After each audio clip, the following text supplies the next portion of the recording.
Hello everybody, Chocolate Guy here, and welcome back to another Hey Arnold episode review. In this video, I will be discussing the Season 2 episode that introduces a character I'm not super crazy about. That episode being Miss Perfect. Now, I've talked about this episode briefly in the past, as it's one I actually like. I thought it was a good introduction to Lila and an interesting episode that subverted expectations for how a character like her would usually be portrayed and even is portrayed in the rest of the show. On top of being pretty funny, creating an episode I enjoyed watching overall that made it one of Season 2's best when I made that Season 2 best list. But after rewatching Season 4 and realizing my dislike for Lila and her role in the show as it moves on is even greater than I thought, and looking back at episodes in Season 2, it made me want to take another look at this episode specifically and see if any of my opinions have changed. So, let's get right into the review. So I think a story about a new girl in school who kind of turns the status quo upside down is one that fits this show specifically very well, because of how interesting and dynamic all the established characters already are, and how much potential there always is to explore existing dynamics at the school because of this. Adding another wrench in here, like a brand new character, allows us to not only explore how the kids at PS118 act towards her, but also explore those existing dynamics even further. Lila, from the second she shows up, is just such a stark contrast from everyone else in the class. From the way she looks, with her different color scheme on her outfit, along with the way she talks, and just how she feels. She just has such a pleasant vibe radiating off of her, which also stands in stark contrast to the other girls, especially in this episode. It's really cool just how different she is. And I know I said in the past when I talked about this episode that she wasn't super interesting here, which is true. She really doesn't have that much of a personality. But that doesn't really matter here, because in this episode, just the contrast between her and the other girls makes her pretty interesting in this story. And the episode is less about her as an individual character and more about creating a story around that contrast. But it's also about the difference between how Lila's life seems to be going through how she acts at school versus how her life is actually going through seeing her crummy home life and her insecurities created by it. Also, she is a likable enough character here that I was invested in seeing what happens to her, along with the main character of the story actually being Helga, who is much more interesting as a defined character with a super rich personality. The first part of this episode is just showing how well Lila does in school and how she gets along with everyone and is having a great time, because she's just a nice, outgoing person who is smart. But through this, we get to see how she manages to step on the toes of most of the girls in her class. It's really interesting to see how this group of girls operates in this school, and how they are kind of in this weird controlling power clique, who has a particular way they want other girls to act, which is on brand for this age. It's just interesting to see that these girls, especially people who are pretty different, are in some sort of weird clique like this, especially Rhonda and Helga, even if they're not really close friends. This makes it pretty compelling when we see how different Lila is from them and doesn't fall in line with how they want her to act. It's interesting to see their response to how popular and good at pretty much everything she tries to do because of this. And I gotta say, even though I have said it previously, I really appreciate them not making Lila a love interest in this episode. I could totally see an episode like this being about Arnold developing a crush on this perfect new girl and trying to pursue her. So the fact that they instead just make all the boys kinda into her, and the episode is actually about her dynamic with the girls in her class and some other interesting aspects about her life later in the episode, is great. and I wish the show used her more in the future for stuff like this and didn't make her a boring love interest, which she does inevitably turn into as the show goes on, which leads to episodes like Love and Cheese. But back to the episode at hand.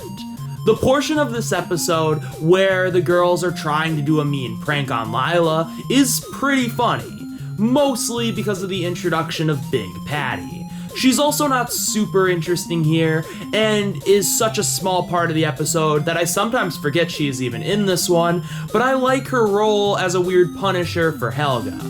I was a little conflicted at first if I thought Helga deserved to get beat up twice for what she was doing, because Helga is at least a decent enough person to stop a mean, embarrassing prank when it's accidentally gonna affect a random person who she doesn't think deserves it. But she was still gonna do a prank on a perfectly nice girl who really did nothing actually wrong and is really cruel, as Helga herself even says later in the episode. So I think in terms of in-show logic, the punishment is adequate, even if in real life a kid should never get beaten up for any reason, obviously. But I think both times are surprisingly funny, because the first time it's so unexpected that Helga would get beat up over this, and the second time Helga immediately knows what's gonna happen after it only happening one time before, which is also kind of funny for just how weird and surprising it is. One more time would have been too much, but it's fine as is. When the prank actually does go through, it leads to a sad and effective scene that takes us into the other interesting part of the episode, where we get to see Lila's home life.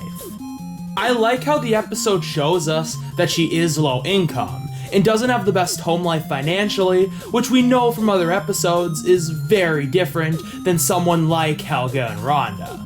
But what makes this really interesting is her being low income and feeling really desperate to fit in is in stark contrast with how she presents herself at school. She seems like someone who isn't trying at all to be smart and appealing to people, and does dress really nicely. So especially as a kid, you wouldn't expect Lila to be going through something like this. This is definitely the most complex part of the episode, and goes a long way in showing that some people are very different than how they may portray themselves, and may be going through things you would never expect. People are complicated, even children.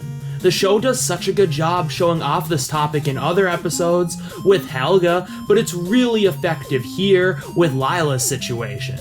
And it's cool to see the girls moved by what Lila's going through.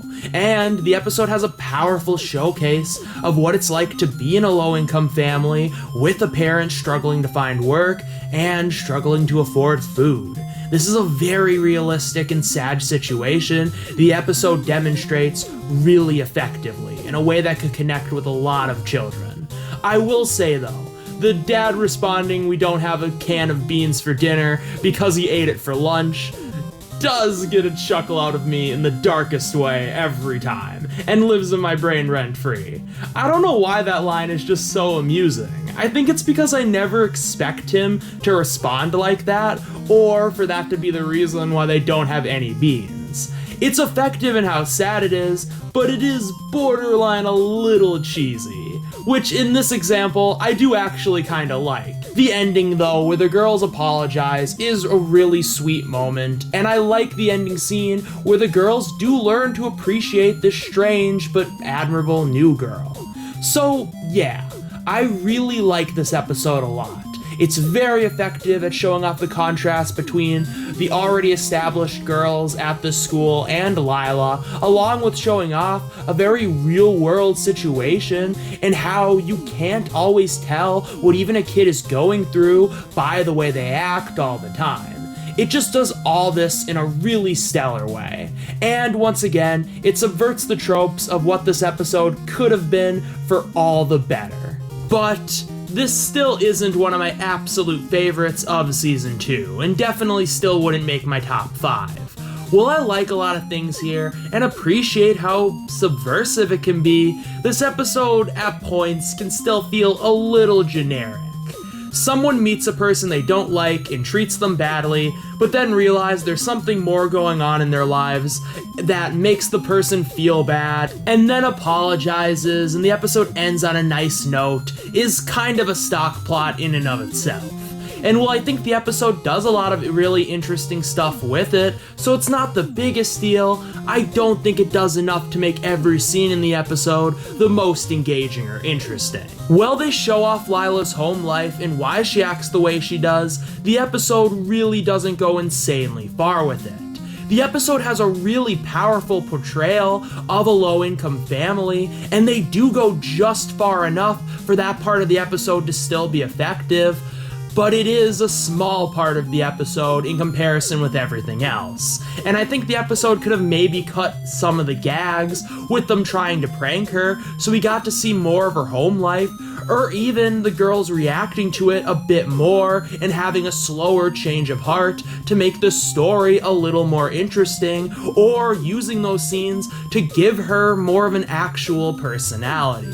Once again, it's still very effective and a great portrayal that I think could mean a lot to many kids, but I wouldn't call this episode exceptional by any means. Also, this episode can be a little cheesy and over the top. I mentioned the one line, but that whole scene, while still effective, is a bit much, and not for the betterment of the episode, including Helga's spiel, which is in character, but hammers the point in a little too much, same with the rest of the scene. Once again, the scene is still very effective and powerful, but it's just a little corny and not really too bad.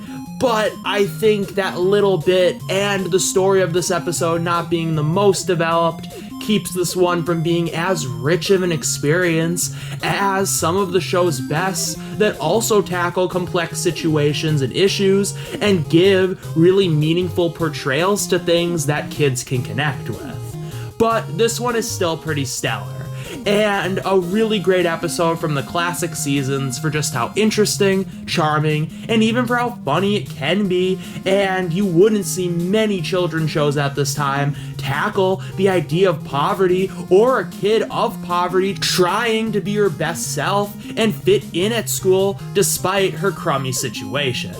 It's truly a great episode, and that's coming from someone who isn't a Lila fan at all. If you haven't seen this one in a while, I highly suggest you check it out. And with all that said, thank you so much for watching. If you enjoyed this video, please leave a like and subscribe for more videos similar to this in the future. Also, leave me a comment down below telling me what you thought of my review and what your own thoughts on Miss Perfect are. Stay tuned for weekly updates every Wednesday evening to see when new episode lists and reviews for different shows are coming out. And until next time, this is Chocolate Guy, signing off.